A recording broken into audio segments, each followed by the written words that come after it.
NASA Administrator Jim Bridenstine just announced yesterday, September 22nd, 2020, that there's going to be a collaboration between NASA and the U.S. Space Force. And so what I'm curious about is what exactly does that mean? What is their collaboration going to be on? What are the guidelines? What are the limits? And what does that really mean for worldwide effort in exploring the cosmos more? So I actually have in front of me the official documentation called the Memorandum of Understanding. So I'm actually going to be reviewing that with you guys. And that's going to be essentially like what their outline is of their collaboration together. And from just watching the press release, what Bridenstine was talking a lot about was this understanding of kind of like what the rules are of behavior when, kind of going more into like building up lunar colonies, eventually going to Mars, building up a Mars colony, and what exactly that means. Just throughout human nature, like the term colonization generally comes with owning territory and having ownership. And unfortunately, that's going to be the case when it comes to exploring other parts of, the solar system, other celestial bodies. And the most important thing is going to be like, how is that going to be regarding other nations? How is that going to be? And then also regarding just what the plan really is moving forward.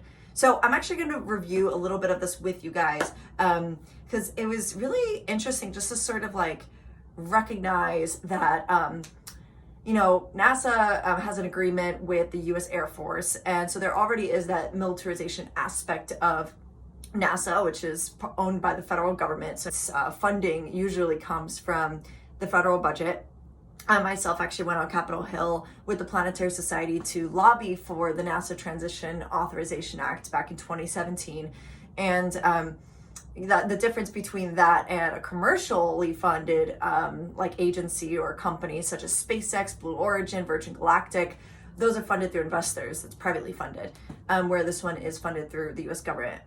And that doesn't just include like astronauts going to space, building like the rocket, the space launch system for the Artemis mission, and so on and so forth. It also includes like education as well as like research, so research grants, and why certain research projects should be funded, why certain missions should be funded.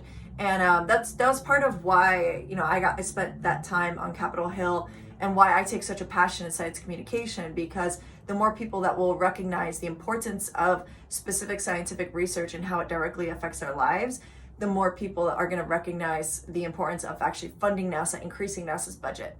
And so with the Space Force being introduced, that was more so on the side of militarization. That is going to be a very serious, very real thing that's going to be faced by the time we actually venture out into, like I said, building a lunar base or joining our robotic family on Mars, which are all the rovers up there.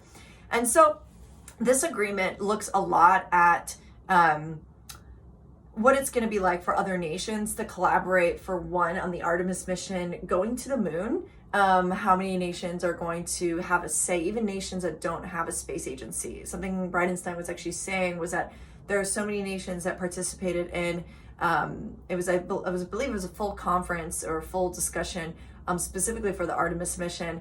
And countries that don't even have like space agencies were like, we want to find a way to take part in this. So whether it's through separate scientific like research labs or so on and so forth, engineers that can take part in it. All of that is important, and all of it is, it's a collaborative effort. Going to space isn't just, just putting people on a rocket and going there. There's so many other aspects that go into it. It's literally taking humanity and putting us on another celestial body. And so something else that I wanted to mention that's in here is talking about so the Outer Space Treaty, which was signed in the 60s, I believe it was 1965 or 67, really sort of protect the idea that space is an all fair sharing ground, that no one truly really owned anything as of yet. And trying to venture out there, we can't, own a territory and then have the rights over it. So like a militarized aspect, something that might start happening would be exactly that. Like if we start having humans living on the moon or living on Mars, what are going to be the laws that are going to follow with those humans? Is it going to be a new law, a lunar law, or is it going to be a law based on the country they came from? So like if a crime was committed on the moon, or if, you know, whatever the laws might be, like with different currencies, you know, it's going to be a whole new establishment moving forward. I'm going to actually review a few things from the specific space treaty itself to have a better understanding of what exactly that was designed for, and moving forward, what this new collaboration between NASA and the Space Force is going to mean. So the original space treaty, which is also called the Treaty on Principles Governing the Activities of States in the Exploration and Use of Outer Space, including the moon and other celestial bodies.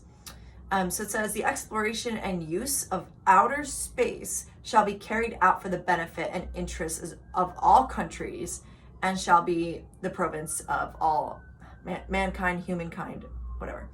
But pretty much, looking at how it should really benefit like all of humanity, despite the country. And that's something that we really do and should keep in mind, because before we all separated and built up civilizations here on this planet, at the end of the day, we were all just biological beings on this planet. We still are. And when we venture to another planet, that's going to be the same thing. But how much are we going to really carry over all of the things that we've built here on Earth as being our ultimate reality? Another aspect of the space treaty is outer space shall be free for exploration and use by all states. So pretty much meaning that, if someone wants to go somewhere, so like, you know how like China went to one part of the moon and Israel was able to go to a part of the moon, we're not like, okay, well that's our part, so you can't go there, we're going to charge you, or like we're going to point missiles at you. Like that, the whole point is to prevent that from happening, is to keep the peace when it comes to space exploration. Outer space is not subject to national appropriation by claim of sovereignty by means of use or occupation, or by any other means. And then states shall not place nuclear weapons or other weapons of mass destruction in orbit or on celestial bodies, or station them out in outer space in any other manner. So that's really important, because if you want to look at things like the Fermi paradox, the thought experiment, a possibility of why maybe we haven't found other aliens is maybe they killed themselves off through nuclear warfare or some type of warfare. And if we're really going to start to venture out into the rest of our solar system and explore the celestial bodies, having these things that can cause mass destruction is just a big no-no. It's just dumb. So the moon and other celestial bodies shall be used exclusively for peaceful purposes. I love that. That's pretty straightforward. Astronauts shall be regarded as envoys of humankind. They haven't changed the terminology from mankind to humankind. I'm just gonna paraphrase. I'm just gonna change it for you guys. States shall be responsible for national space activities, whether carried out by governmental or non-governmental entities. So that would be what I think. I don't know for sure. I actually should research this a little bit more. But national space activities, whether carried out by governmental or non-governmental entities. So states shall be responsible. So pretty much like if, say, Russia is conducting an experiment on something specifically for Russia, like they're going to go ahead and carry that out. It's not like the requirement of, say, like Japan or the US to actually do their work of what's their responsibility. Yeah, because it says states shall be responsible for national space activities. So yeah, if say like they actually want to, go to this crater on the moon because they want to collect moon samples, specifically for a research project that's happening in this one nation or whatever it is, depending on that collaboration, or what astronauts are actually there. If it's someone specifically from that state, an astronaut representing that state, they can go. If not, like what Bridenstine was saying, where if the US with the Artemis mission is going to have all these other nations collaborate, if say one of the nations doesn't have a space program, they don't have trained astronauts, or none of them go to become trained, part of the Artemis program, then there may be an agreement where NASA ends up being able to do some type of experiment for, say, one of these nations they're collaborating with for the Artemis program. And they'll be able to then do what this sentence is, which is being responsible for the space activities for either government or non-governmental. And again, that's why, yeah, it'll be important to have that such collaboration. So I guess until other nations or other countries will be able to have like a space agency where they're going to be able to also go to the moon and have a moon colony, then it won't, they'll have to find like, I guess a country that's already doing it, which right now would be, the US, Russia, Japan, China, working on the International Space Station specifically is what I'm looking at, cislunar orbit. So yeah, okay, I'm almost done. There's a couple more. States shall be liable for damage caused by their space objects, and states shall avoid harmful contamination of space and celestial bodies. So this is planetary protection, y'all. Not just protecting Earth from like asteroid impacts, but protecting other planets from contamination. We are dirty biological beings. We have microbes on us, and we possibly, from going to, say, another planet, can, I don't know, like slip and spill a bunch of microbes on like another surface. And so there are so many things in place right now trying to make sure and ensure that that doesn't happen.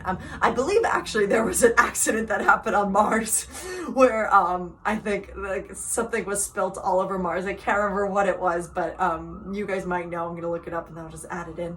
But but states shall be liable for damage caused by their space objects. And so yeah, I mean, like it's just like having insurance today. Like if you have car insurance and you crash into a tree, you're liable for that damage done, also based on your insurance. But like you can't blame I don't know, like Joe Schmo walking by and saying, unless they actually were part of the accident, they like jumped in front of the car or something like that, it's different. But saying that the state shall be liable for the damage caused by their space objects, when it says space objects, I'm not sure if it means like the spacecraft, the rovers, and or maybe like the celestial bodies that they take part on. So earlier, I actually had mentioned that NASA has a partnership with the US Air Force. I personally experienced that when I was going to a few launches at Vandenberg Air Force Base, and that's where in California, it's up by, I think it was Santa Barbara,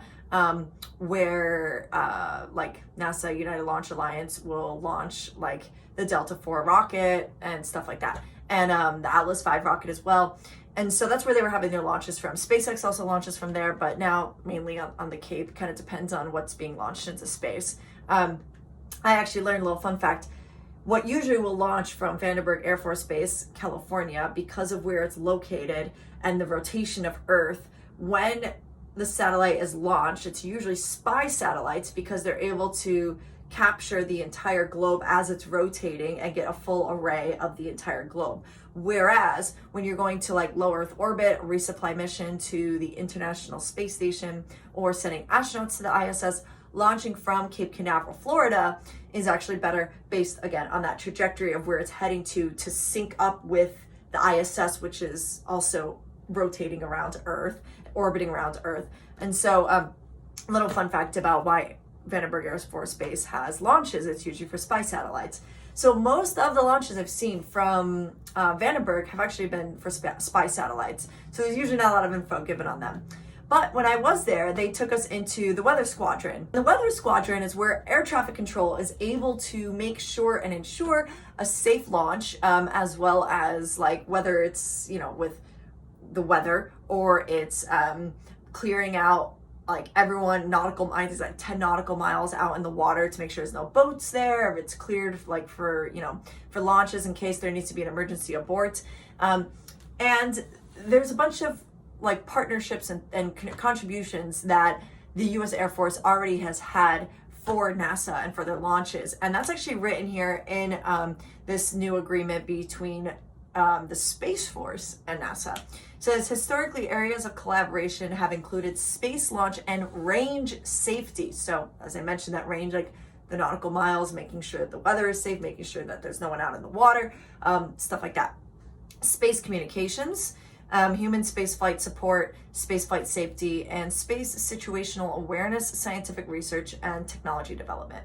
So there's actually been quite a lot already done between these two entities, like governmental entities.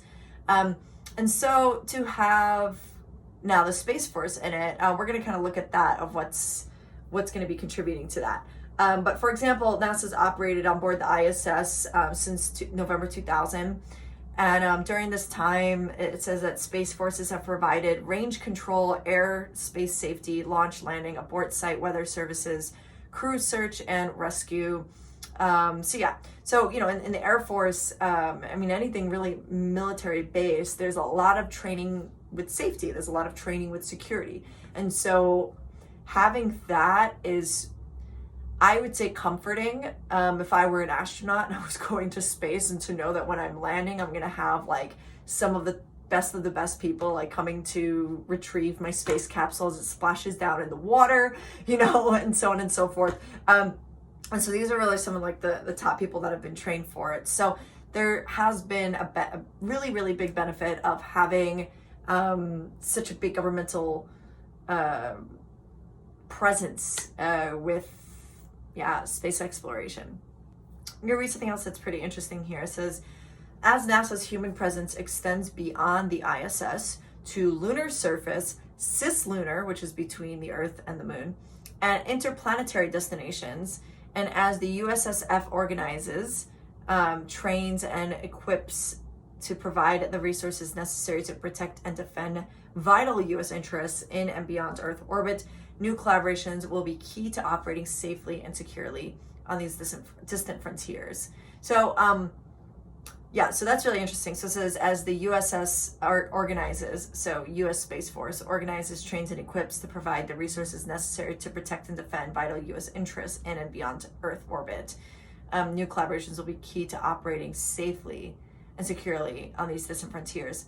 So what I find interesting here is it's talking about kind of like what we were reading in the space treaty, that the part that says like states shall be responsible for national space activities, whether carried out by government or non-government entities, and the state shall be liable for damage caused by their own space objects. So that's all about like having your own responsibility. And so having the U.S. Space Force is going to only enforce and making sure that the U.S.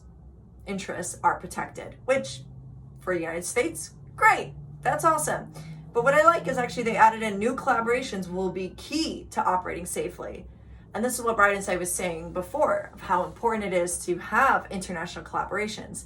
That's what I think this is referring to, where it says new collaborations is key, where it's talking about, it's mentioning, having new collaborations.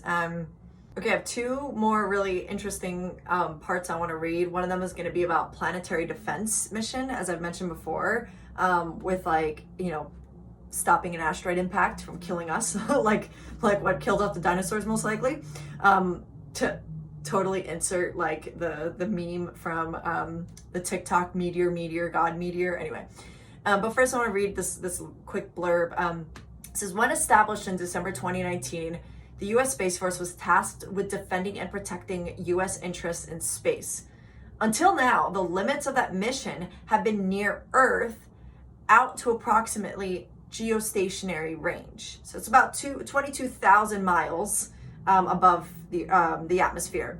Now, so it's about 22,000 miles beyond Earth. So geostationary orbit is usually where like satellites will go. So for instance, like the GOES-R weather satellite, that's what tells us our weather. It's a geostationary orbit. So it stays within a specific location facing or transmitting down to that area.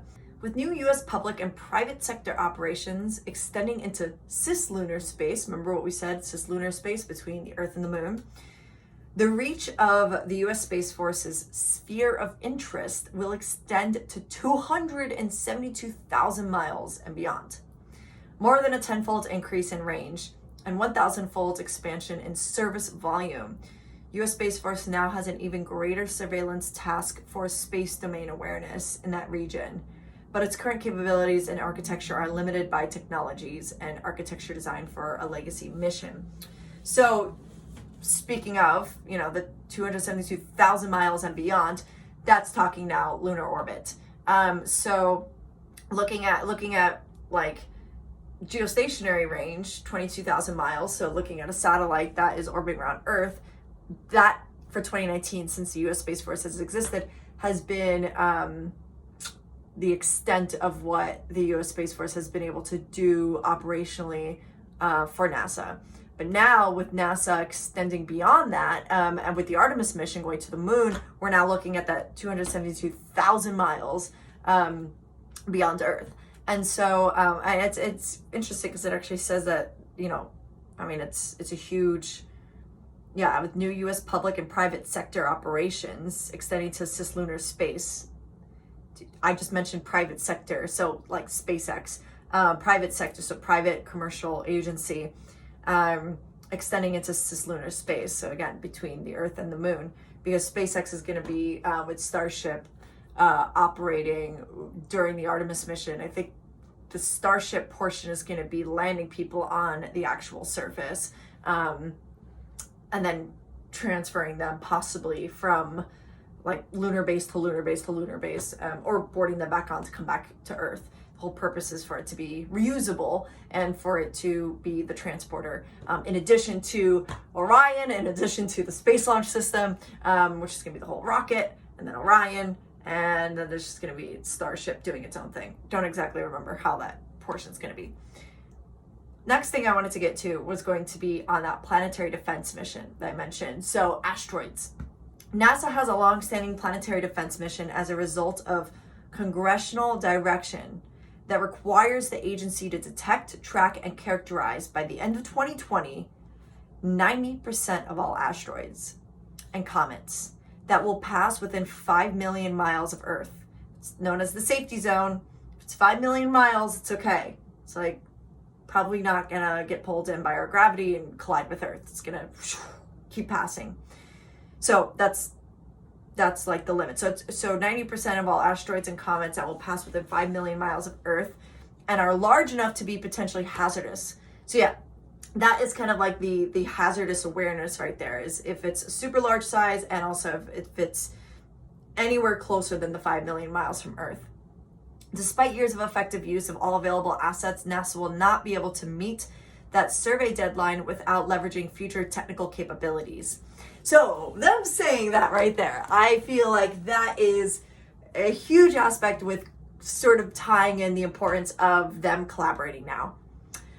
To me, reading that is them saying like, yes, with current technological capabilities, they can only do so much. I'm sure they can do a lot, but this is where it's important, why there needs to be partnerships, and why worldwide there needs to be international collaborations, but the benefit of working with Space Force. That's what it sounds like to me.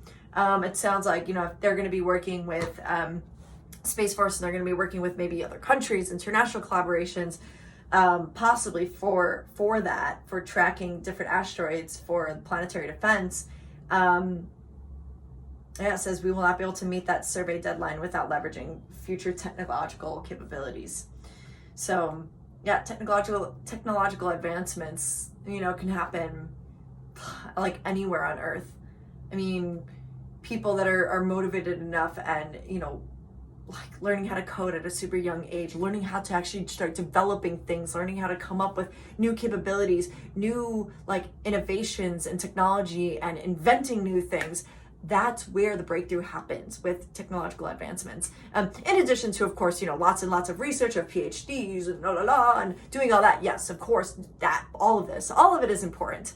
And so that's why I'm really happy to hear that, not only was, this year, NASA teamed up with SpaceX for the first time ever, a public entity partnered with a private entity for a human spaceflight mission, which was the first time in many, many years that humans have left US soil to go to space.